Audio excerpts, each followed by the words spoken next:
নমস্কাৰ মই অংকিতা কলিতা আৰু মোৰ লগত আছে মোৰ মা সো আজি এটি বিশেষ ভিডিও বনাবলৈ লৈছো আৰু বিশেষ দিনৰ বাবে আৰু হেয়া হৈছে মাতৃ দিৱস মোৰ আৰু মোৰ মাৰ তৰফৰ পৰা লগতে মোৰ পৰিয়ালৰ ফালৰ পৰা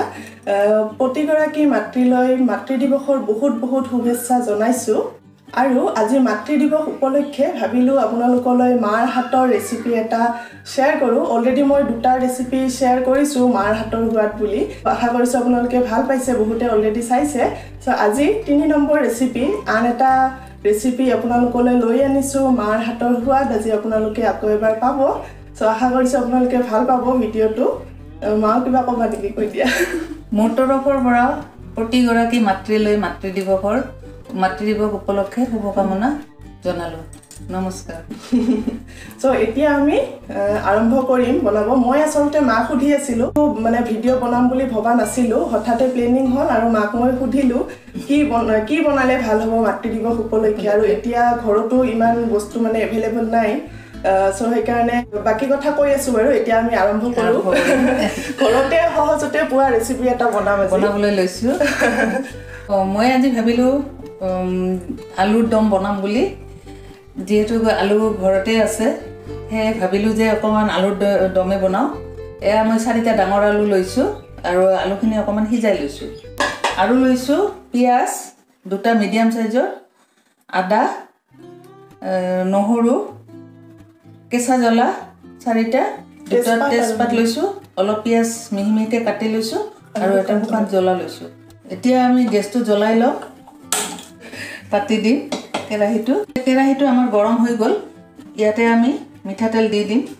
প্ৰয়োজন অনুসৰি আপুনি মিঠাতেল দিব মাৰ লগত আজি ময়ো আহিছো দেই একেলগে বনাম মাৰ লগত তো তেলখিনি অলপ গৰম হৈ লওক মই মানে ভাবি আছিলো যে কি বনাম সো মা খুধিলো খুধাৰ পিছত ভাবিলো মাৰ হাতৰটো প্ৰতিটো ৰেচিপিয়ে ভাল হয় টেস্টি হয় আৰু প্ৰতিগৰাকী মায়ে যিয়ে নবনাওক কিয় আমি খাই খুবেই ভাল পাওঁ নহয় জানো বহুত ভাল লাগে আলু পিটিকাই হওক মাংসই হওক দাইল ভাতেই হওক যিয়ে নহওক তো মই ভাবিছো মায়ে কি মাৰ স্পেশালিটিটো বহুত আছে তো বায়ে ক'লে তেল পিঠা বনাও কাৰণ মাৰ তেল পিঠা বহুতে ভাল পায় খাই আমিও বহুত ভাল পাওঁ মোৰ খুবেই প্ৰিয় সো তেল পিঠা বনাম বুলি ভাবিলো কিন্তু তেল পিঠাৰ বাবে মানে পিঠাগুৰি শেষ হৈ গৈছে আৰু পিঠাগুৰি বনাব লাগিব সময়ও লাগিব সো হেকাৰণে ভাবিলো হেৰি বনাও কি বুলি ভাবিছিলো পায়স মায়ে মানে পায়স বনাব ভাবিছিল তো পায়স বনালেও গাখীৰ লাগিব এতিয়া মানে গাখীৰো ইমান এটা নাই 1 লিটাৰ মান গাখীৰটো লাগিবই তাৰ পিছত ভাবিলো তেতিয়ালে পায়সও কেনসেল নাই এনেকুৱা এটা ৰেচিপি দিও বনাও যোনটো মানে কষ্ট নাই আপোনালোকে মাৰ নিচিনাকৈ বনাই যেতে ট্ৰাই কৰিব পাৰে সবৰে ঘৰত এভেইলেবল থকা বস্তুৰে সো মেইনলি আছে আমাৰ সবজি বৰ্তমান আলু আছে কাচকল কেইটামান আছে আৰু ভেন্দি কেইটামান আছে ফাইনালি মানে ডিসাইড হল যে আলুৰ দম বনাম মাৰ হাতৰ মানে আলুৰ দমটো খুবেই টেস্টি হয় বহুত বেছি টেস্টি হয় মই বহুত ভাল পাওঁ সো আলুৰ দম হেকাৰণে ফাইনালি আজি বনোৱা হ'ব তো আপোনালোকে এনজয় কৰক এতিয়া তেলটো গৰম হৈ গৈছে এইখিনি হৈ যাব না ইয়াতে পিয়াজ তেজপাত আৰু শুকান জ্বলাটো দি দিম ইয়াতে তাৰপিছত অকমান লাৰি অকমান পাঁচফোৰণ লাগিব অলপমান পাঁচফোৰণ দি দিলো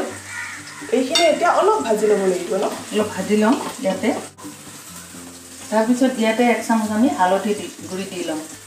তেলখিনি যাতে চিটিকি নপৰে তাৰ কাৰণে আমি অলপ হালধি গুড়ি দি দিলো ময়ো লৰাই দিছো অলপ হৈ লওক এইখিনি অলপ পিয়াজ আৰু শুকান জলকীয়াখিনি ভজা হৈ গল এতিয়া আমি সিজাই থোৱা আলুখিনি অলপ ভাজি লম তো আলুখিনি তেলত দি দিয়া হল আপোনালোকে সিজাই ল'ব আলুখিনি আগতীয়াকৈ সিজাই ল'লে ভাল হয় অলপ এইটোকে আমি হালধি আগতে দি লৈছো এতিয়া আৰু হালধি গুড়ি নিদিও কাৰণ কালাৰটো আহি গৈছে আলুখিনি অলপ ভজা হৈ আছে ঢাকনটো নালি দিছো অলপ সময় ঢাকি দিলে ভাল অলপ নিমখ দি লওঁ নিমখ দি 1 চামুচ নিমখ দি লৈছো ইয়াতে আৰু জুইটো মিডিয়ামত ৰাখিয়ে ভাজিব তেতিয়া ভাল হয় এতিয়া এইখিনি ঢাকি দিম ন 5 মিনিট সময় হৈ থাকো এইখিনি অলপ টাইম হোৱা মানে আমি মছলাখিনি গুড়ি কৰি লম গ্ৰাইণ্ডাৰত মাজে মাজে এইখিনি মই লৰাই দিছো অলপ আৰু ইয়াতে মায়ে লৈছে 3টা ইলাচি অলপ দালচিনি আৰু কেইটামান লং 4-5টামান লং এইখিনি গৰম মছলাৰ বাবে লোৱা হৈছে অথবা গৰম মছলা গুড়িও দিব পাৰে এইখিনি অলপ টাইম পানীত তিয়াই থৈ দিয়া হৈছে তাৰ পিছত থেতেলি ল'ব লাগিব এইখিনি গৰম মছলাখিনি এনেকৈ খুন্দনিত দি দিম দি পেলাই ভালকৈ খুন্দি লম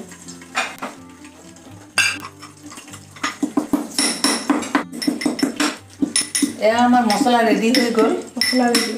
এইখিনি মই কৰি দিম গ্ৰাইণ্ডাৰত কৰি ল'লোঁ আলুখিনি এতিয়া ভজা হৈ গ'ল আমি আলুখিনি নমাই ৰাখিম নমাই লৈ এতিয়া বাকি মছলাখিনি ভাজি ল'ম ন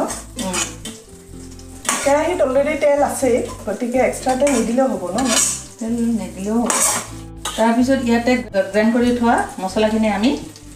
ইয়াতে ঢালি দিম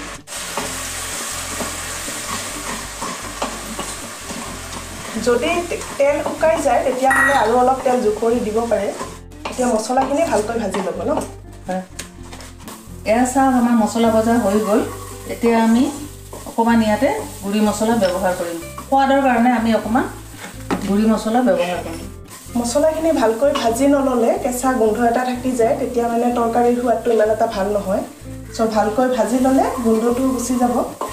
আমাৰ ভজা হৈ গ'ল এতিয়া অলপ অলপকৈ গুড়ি মছলা দি দিম এয়া দিলোঁ জিৰা গুড়ি ধনিয়া এয়া হ'ল ধনিয়া গুড়ি ৰঙা জলকীয়া গুড়ি অকণমান অলপ ৰঙৰ বাবে অলপমান দিয়া হৈছে অকণমান ৰঙা জলকীয়া বাকী মছলাখিনি আপোনালোকে সোৱাদ অনুসৰিও দিব পাৰে যিমানখিনি দিব বিচাৰে চ' এইখিনি হৈ গ'ল আৰু অলপ জালুক গুড়ি দিবা নেকি অলপমান জালুক গুড়ি দিয়া চ' জালুক গুড়ি ৰেডি আছে তাৰপিছত ইয়াত মছলাত অকণমান পানী ৰৈ গৈছে এইখিনি আমি ইয়াতে দি দিওঁ অলপ পানী দিলে ভাল হৈ দিছে ভাল হয় তেতিয়াহ'লে মছলাখিনি তলত লাগি নধৰে সেইখিনি এনেকৈ ভাজিলে আমি ভাজি থোৱা আলুখিনি ইয়াতে দি দিম তাৰপৰা এইটো অলপমান দি দিওঁ অলপমান জালুক গুড়ি দি দিছোঁ তাৰপিছত আমি ভাজি থৈ দিয়া আলুখিনি ইয়াতে লাহে লাহে দি দিম জুইটো লওটো মিডিয়ামতে থাকিব বেছি বঢ়াই দিলে মানে পটককৈ লাগি যায় তলত সেইকাৰণে মিডিয়াম জুইত থাকিলে ভাল এতিয়া মছলাৰ সৈতে আলুখিনি ভালকৈ ভাজি ল'ব লাগিব নহয় মছলাৰ সৈতে ভালকৈ আলুখিনি আমি ভাজি লওঁ আৰু নিমখ আৰু অলপ লাগিব নেকি নিমখ আৰু অকণমান দিম পানী দিয়াৰ পিছত তাৰপিছত এতিয়া আমি অকণমান গৰম পানী দিয়া ৰেডি কৰি ল'ম তো এইখিনি ঢাকি থৈ দিওঁ জুইটো কমাই দি এইখিনি ঢাকি থৈ দিলোঁ তেতিয়ালৈকে অলপ গৰম পানী ৰেডি কৰি লওঁ আৰু এইটো মই ছাইড কৰি দিলোঁ চ' এই গৰম মছলাখিনি মোৰ ৰেডি হৈ গ'ল এইখিনি খুন্দি ল'লোঁ বাতি এটাত উলিয়াই লওঁ এইফালে গৰম পানী হৈ আছে এইখিনি উলিয়াই লওঁ মই আলুখিনি অকণমান লাৰি দিছোঁ চ' এইখিনি আমাৰ গৰম মছলা ৰেডি হৈ গ'ল পৰিমাণটো আপোনালোকে সোৱাদ অনুসৰি দিব পাৰে কিন্তু এনেকৈ দিলে ভাল লাগে খাই ন ধুনীয়া চেণ্ট এটা হ'ল একদম মাংসৰ দৰে সোৱাদ হয় আৰু এই আলুৰ দমটো লুচি বা ৰুটিৰ লগত খাই বেছি ভাল লাগে ভাতৰ লগতো ভাল লাগে আমি ভাতৰ লগতো খাওঁ আজি ভাতৰ লগতে খাম বাৰু কিন্তু মাজে সময়ে লুচি বা ৰুটিৰ লগত খাই খুব ভাল লাগে এয়া চাহ ভজা হৈ গৈছে আলু আৰু মছলাখিনি ধুনীয়াকৈ ভজা হৈ গ'ল এতিয়া ইয়াত পানী দিবলৈ সময় হৈছে সেয়ে মই পানীখিনি ইয়াতে দিম গৰম কৰি লোৱা পানীখিনি ইয়াতে দি দিম ইয়াত বেছি পানীও দিব নালাগে বেছি পানী দিব নালাগিব কাৰণ আমাৰ আগতে আলুখিনি সিজাই লৈছোঁ সম পৰিমাণত আমি পানীখিনি দি দিম গতিকে আপোনালোকে থুপথুপীয়া হয় তো পানীখিনি দিয়া হ'ল আপোনালোকে দেখিছে একেবাৰে কম পৰিমাণত পানী দিয়া হৈছে যিহেতু আমি আলুৰ দম বনাম নহয় মা গতিকে ইয়াত বহুত বেছি পানী দি নিদিব যদি আপুনি জোল কৰিব বিচাৰে তেতিয়াহ'লে বেলেগ কথা তেতিয়া বেছি পানী দিব লাগিব কিন্তু যিহেতুকে আমি আলুৰ দম বনাম সেয়ে আমি সমান জোখত ৰাখিম পানীখিনি পানী আৰু আলু থুপথুপীয়া নিচিনা কৰিম এতিয়া আমি ঢাকি দিম 5 বা 10 মিনিট ইয়াতে ঢাকি থৈ দিম জুইটো বঢ়াই দিম অলপ বঢ়াই দিলে হ'ল চ' মাৰ লগত ময়ো আলুৰ দম বনোৱাত এক্সপাৰ্ট হৈ গৈছোঁ চ' আপোনালোকে আজি নিশ্চয় বনাব এই ধৰণে মাৰ নিচিনাকৈ বনাই ট্ৰাই কৰি চাব নিশ্চয় ভাল পাব বহুত বেছি টেষ্টি হয় এবাৰ মাথো ট্ৰাই কৰি চাব আৰু তাৰপিছত আমাক জনাব কমেণ্ট ছেকশ্যনত কমেণ্ট কৰি জনাব কেনেকুৱা পায় মাৰ হাতৰ সোৱাদ কেনেকুৱা পায় চ' সো এইখিনি এতিয়া 10 মিনিটমান সময় উতলাহি লওক কিন্তু আজি আমাৰ ধনিয়া পাত নাই ধনিয়া পাত থাকিলে বেছি সোৱাদ হয় ধনিয়া পাত থাকিলে শেষত অকণমান দিব পাৰে ভাল লাগে সৰুকৈ কাটি দিলে কচুৰি মিঠিও দিব পাৰি ন অলপ থাকিলে আপোনালোকে দিবও পাৰে চব কালাৰটো ধুনীয়া হৈ আছে ধুনীয়াকৈ উতলাহিছে বাছ এইখিনি এতিয়া উতলাহি থাকক পানীখিনি শুকাই গ'ল এতিয়া আলুৰ লগত পানীখিনি লগ লাগিল ধুনীয়া হৈছে কালাৰটোও বহুত ধুনীয়া হৈ আছে এতিয়া আগতে আমি নিমখ অকণমান দিছিলোঁ আৰু অকণমান দি দিওঁ নিমখ হয়তো কম হ'ব পাৰে সেইকাৰণে তৰকাৰীখিনি অকণমান লৰাই দিছোঁ তো মাহঁতে ৰন্ধা প্ৰতিটো ৰেচিপি আমাৰ ভাল লাগে কিন্তু তথাপিতো আপোনালোকৰ আপোনাৰ মায়ে ৰন্ধা কোনটো ৰেচিপি আটাইতকৈ বেছি ভাল লাগে জনাবচোন পাৰিলে কমেণ্ট কৰিব এতিয়া সব ধুনীয়া হৈ গ'ল দেখি একদম গোন্ধটো বহুত ধুনীয়া হৈছে এতিয়া আমি একদম খাবলৈ মন গৈছে ঘি দিম বুলি ভাবিছোঁ ঘি দিলে সোৱাদ হয় তো ঘি অকণমান শেষত দি দিব অ'কে তো মই লৰাই দিছোঁ আলুখিনিও সিজি গৈছে সিজি গৈছে এতিয়া শেষত গৰম মছলাখিনি দি দিম আমি ৰেডি কৰি লোৱা গৰম মছলাখিনি শেষত দি দিলে হ'ল বা আপোনালোকে গৰম মছলা গুড়িও দিব পাৰে অলমষ্ট হৈয়ে গ'ল ন বেছি সময়ো নালাগে হৈ গ'ল এতিয়া আমি অকণমান 5 মিনিট সময় ইয়াতে আমি ঢাকন দি থৈ দিম অ'কে আৰু গেছটো অফ কৰি দিম ঠিক তো হৈ গ'ল আমাৰ টেষ্টি টেষ্টি আলুৰ দম আপোনালোকে এনেকৈ বনাই খাব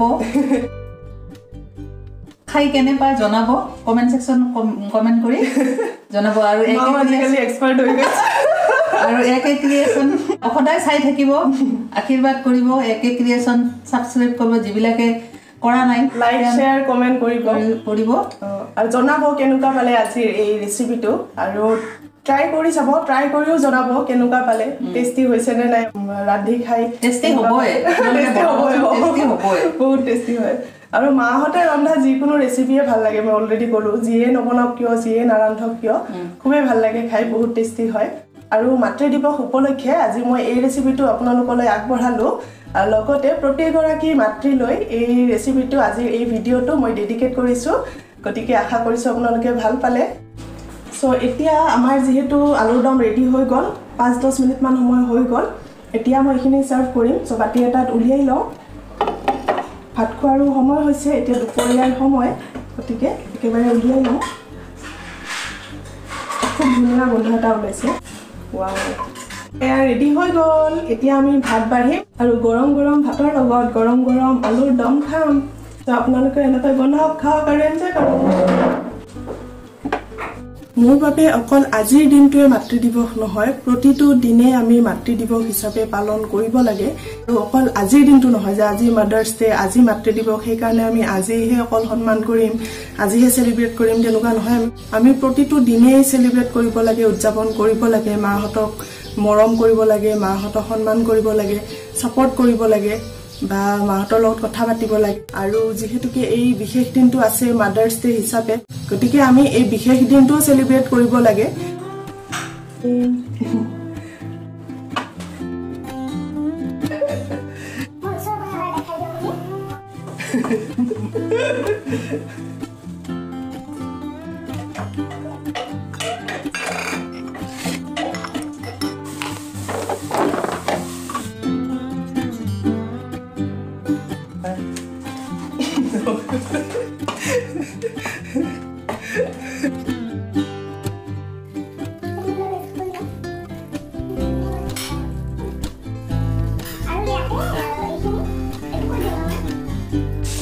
আলুখিনি অলপ সিজাই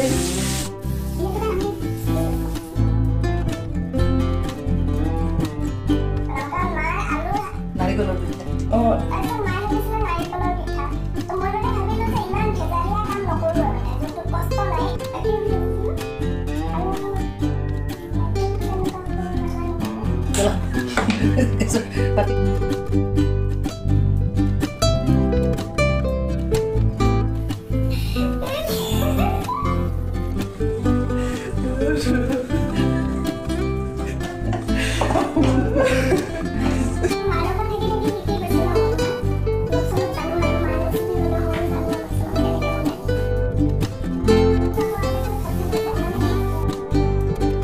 Bye.